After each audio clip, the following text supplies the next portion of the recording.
कीर्तन सुरुवात करण्यापूर्वी थोडासा परिहार देणे हे वक्त्याचे कर्तव्य ठरतं.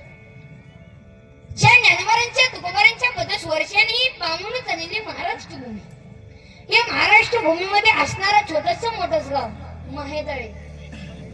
महिंदळे गावाचं नावच महिंदळे. जसे आज त्या ठिकाणी भैरवनाथ भैरवनाथ महाराज यात्रा उत्सव निमित्त ज्यांनी आहेत का, वा वा वा, राकेश प्रवीण पाटील यांनी माझी तारीख घेतली. मी यांचा आभार मानतो.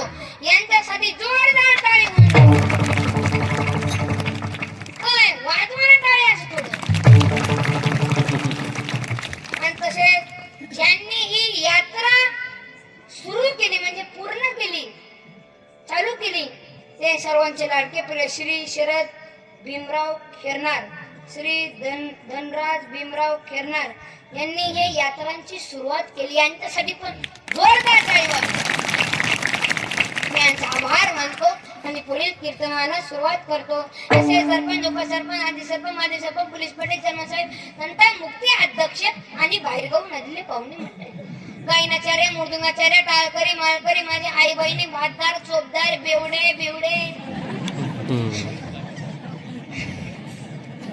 आवाज वाढवा. बोलत कॉलेजच्या पोरी, पळून जाणाऱ्या पोरं, शेंबडी पोरगी,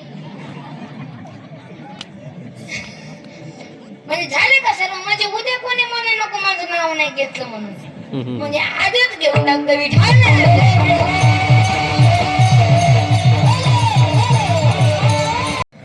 काही दिवसांनी इथे ठेव.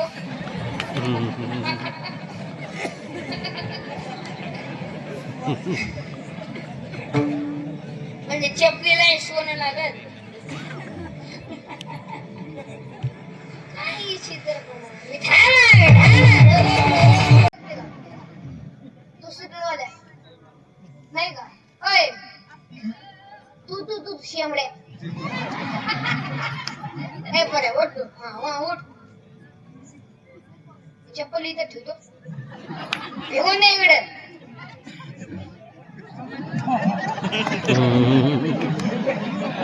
ही चित्र दिसतंय म्हणजे दिला तिने जीवनाला नकार. आता बायको आल्यावर बायक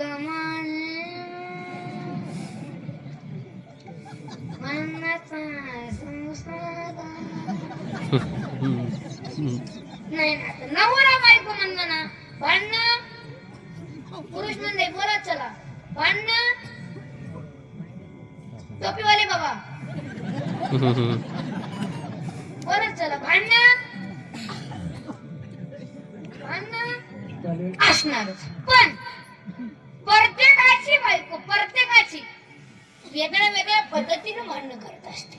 आता ह्या गावात किराणा दुकानदार कोणी आहे का साहेब? कोणी आहे का इथं किराणा दुकानदार? नाही ना. कीर्तनात कोणी आले का? जगात तो मध्ये कोणाला किंमत आहे? उठ उठ उठ उठ.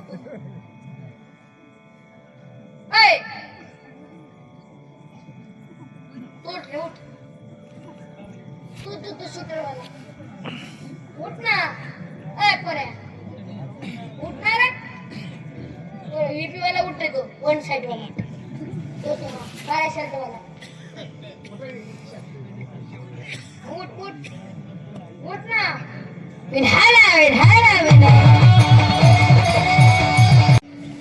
आई नका पुढे सोडू म्हणजे त्यांचं पुढे बांधा आणि सोडाच मी असला असतो ना.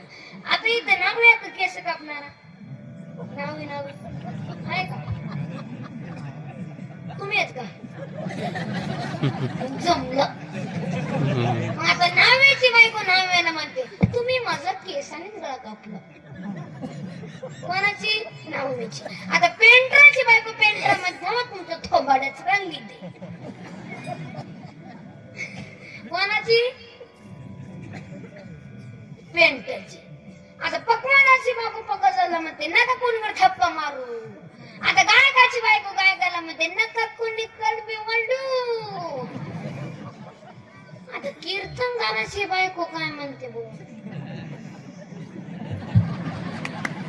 जिथे माझं लग्नच झालं नाही तुम्हाला काय सांगू विठाल.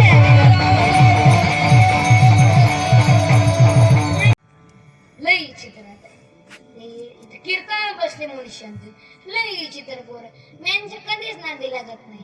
एका गुरुजीने एका मुलाला प्रश्न विचारला, तू 52 गावाची नाव सांग. किती किती 52 किती 52. तो म्हणला सर 40 गाव आणि बारामती.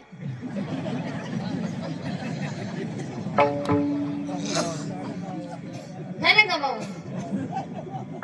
कळलं का? ज्याला कळलं त्याला धन्यवाद, नाही कळलं दोरी आणून घे, मी फाशी घेतो. तुम्ही तरी काय करणार? तुझे रे तू सुटरवाला झाली का? तो शेमड्या तो पिस्तोरा झाले का रे? मेंढरी कट झाली का? आता शाळा सुरू झाली ना, मग बापाने मुलीला विचारलं, ताई तुला शाळेत जाण्यासाठी किती वेळ लागतात? ती म्हणली, बाबा 7 जण, पैसे कमी असतील तर 5 जण, एका विषयात तू विषय करते, पैसे कमी असतील तर भागून घेते. मुलाला विचार, पप्या इकडे शाळेत जाण्यासाठी किती वेळ लागतात? हा बाबा हा ना 20-22. शाळा पेटवायची का काय? अशी पोर आगाव. तो आईला काय म्हणतो रे?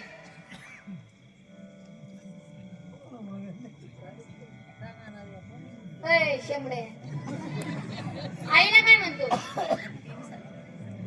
आईला काय म्हणतो रे? आईच. मग ते पोरगे चित्र असतात. एक पोरग बागेतूनच धावत आलं, मम्मी मम्मी मम्मी मम्मी आपल्या बागेतली फुलं 4-5 जणी तोडली तर तू काय करशील ग? ते मेल्याचं थोबाड फोडून टाकी. तो पोऱ्या म्हणला, चल बाहेर, आताच पप्पानी 4-5 फुलं तोडली.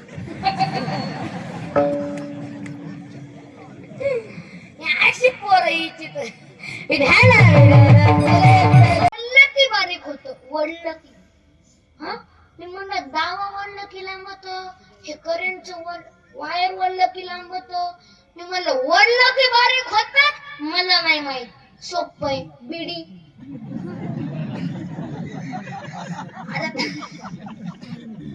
आणि त्याचा बाप मोठा असेल ते बघत असेल, यांना संस्कार नाही राहिले.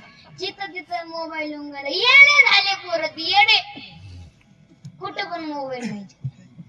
आता हे पुरुषांनी तर लाजच सोडून टाकल्या. काय सांगायचं? आता एका माणसाने संडास बाथरूम मध्ये मोबाईल ठेवला. आता ते गेलं तर गेलं, चेन तर खोलून का अख्खं बुटान पाणी गेलं तरी त्याला पत्ता नाही. अरे का अकलीचा पत्ता नाही. येणे झाले विठायला. आजा आजा आजा आजा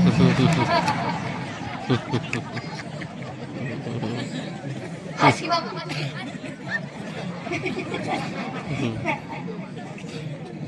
तरी त्याला संडास. मग त्याने दुसरं गाणं लावलं, मेरी सपनों की रानी कब आएगी तो.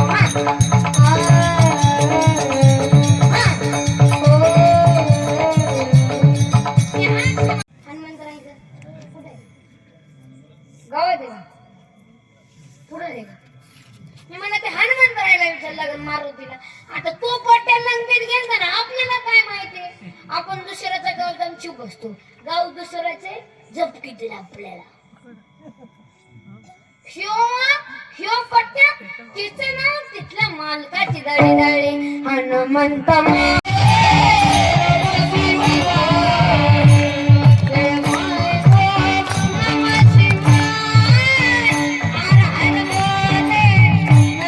महाराज आणलेत म्हणजे ते आम्हाला तंबाखूवर निवडतोय कीर्तन संपल्यावर. आजचं तर लयच बारीक पिल्लं होतं बुवा, पण लय ठोकत होतो रो. अरे दुसरा म्हणणार त्यांनी सांगितलं दारू पिऊ नका, कोणी व्यसन करणार. गप सांगितलं असत्यात, हो हो म्हणायचं असतं. आपण जरी चांगलं वागलं त्यांनी तरी कोणाला सांगायचं नीट वागा. त्यांचा नको लोड घे, त्यांचा धंदाच आहे. अरे नका करू ना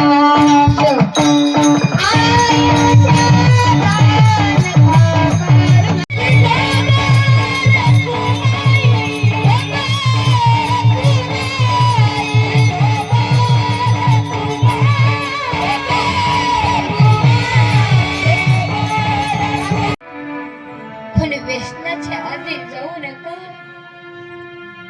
आमच्या गावामध्ये घडलेली घटना आहे. गावचा पाटील होता, 3 एकर जमीन होती, 50 क्विंटल कापूस झाला. त्या पाटलाकडे आम्हाला पैसे आले. पाटील हळूहळू व्यसन करायला लागला. व्यसनाच्या नादात पाटलाने 1 एकर जमीन विकली, 2 एकर विकली आणि 3 एकर जमीन विकून पाटील मोकळा झाला. आता याच्या त्याच्या घरी जायचा आणि सांगायचं, मला दारू पिण्यासाठी पैसे द्या. एका दिवशी मात्र अख्खं गाव वैतागलं त्या पाटलाला. तो पाटील गावच्या चवंटीवर बसलेला आहे. काय करावं समजत नव्हतं. दारू प्यायला पैसे नव्हते. पुढून एक माणूस येत होता आणि त्याला सांगितलं, दादा मला दारू पिण्यासाठी 5,000 रुपये पाहिजे. तो दादा तुम्ही मला देणार का? पाटील तुम्हाला 10 रुपये पाहिजेत ना? पाटील एक काम करावं लागेल. पाटील तुमची बायको हापशार पाणी भरण्यासाठी आलेली आहे ना, जा तिच्या कंबरड्यात लाज घालून दाखवा. तुम्ही जर तुमच्या बायकोच्या कंबरड्यात लाज घातली ना, तुम्हाला 10 रुपये नाही, तुम्हाला 100 रुपये देणार. पाटील धावत धावत गेला. कसलाच नाही विचार करता बायकोच्या कंबरड्यात लाज घातली.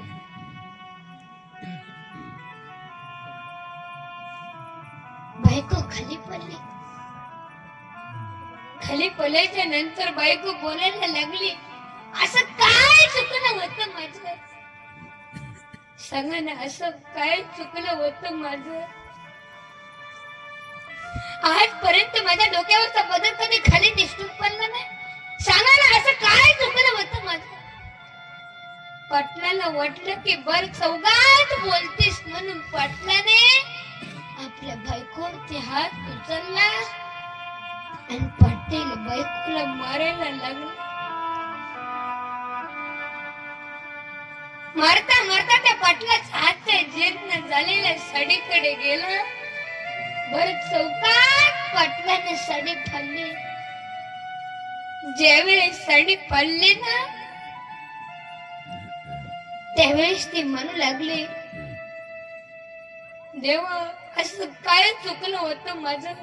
माझ्या नशिबे दारू पितानाच घातलं. देवा असं काय चुकलं होतं माझं?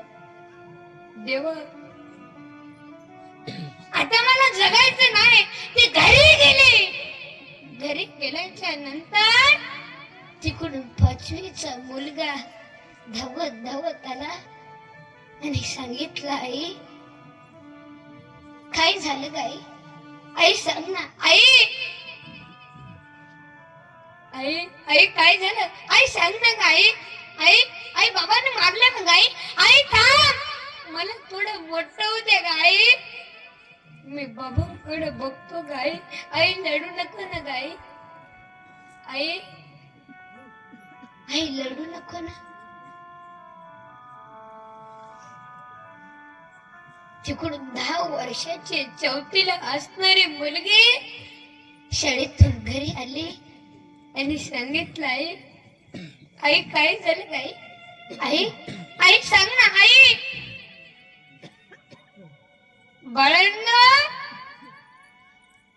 तुमच्या बापानं भर चौकात मला मारलं. बाळांनो, भर चौकात मला मारलं. आता मला जगायचं नाही. रात्रीचे 8 वाजले. मुलांना काहीतरी खाऊ घालावं. गोड धड केलं. मुलांना खाऊ घातलं. भले खुशीमध्ये 2 लेकरे घेतले आणि माय झोपी गेले. रात्रीचा 1 वाजला. मुलं सून झोपी गेलेले. मुलांच्या लक्षात नव्हतं आपले आई लढत होते. बिचारे लेकरे, काय कळणार आहे त्या लेकरांना. आई लढायला लागणे 1 वाजला होता. घरामध्ये इंडलचा डब्बा होता. हातामध्ये इंडलचा डब्बा घेतला आणि धड ती तोंडात ओतून घेतली. ते रात्रभर ती तडपडून ती मरणाला प्राप्त झाली. आई मेली. रात्र झाली, सकाळ झाली. मुलगी उठली आणि सांगितलं, आई तू इथं काय झोपली गाई. तिकडून 5वीचा मुलगा धावत आला. आईला हालू लागला. आई तू इथं काय झोपली गाई. आई उठ ना. आई उठ ना ग. आई रोज घरातले सगळे झोपलेले असायचे. आई तू उठलेली असायची. आज घरातले सगळे उठलेले आहेत. तू झोपली का गाई. आई उठ ना. आई माझ्याशी बोल गाई. बाळा म्हणून किंकाळी मारली.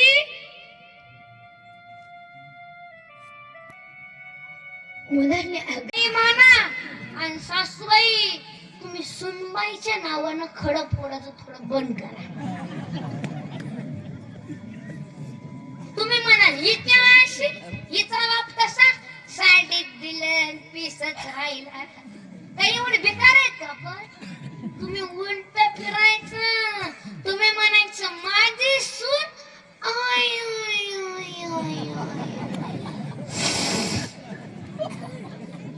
जगातच 1 नंबर लक्ष्मी. माझ्या सुनेला तोडच नाही. सुनबाई लगेच चान्स घेऊन आत्याबाईच्या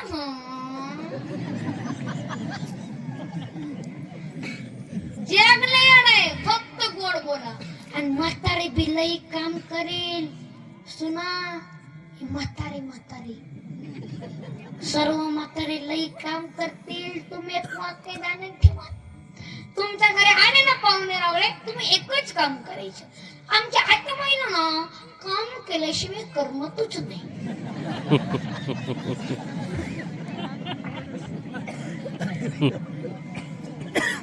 फक्त एवढंच म्हणायचं. फक्त तूच ना द्यायचं.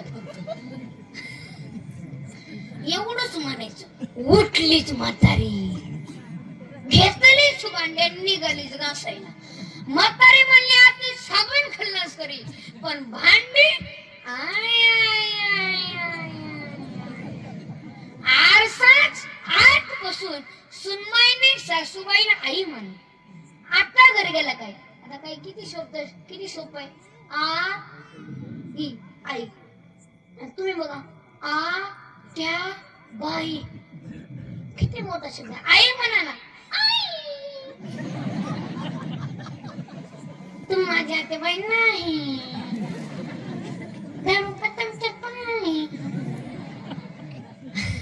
म्हातारी म्हणून माऊलीचं ध्यान ठेवू नका काय. आई तुम्ही माझ्या आतेबाई नाही.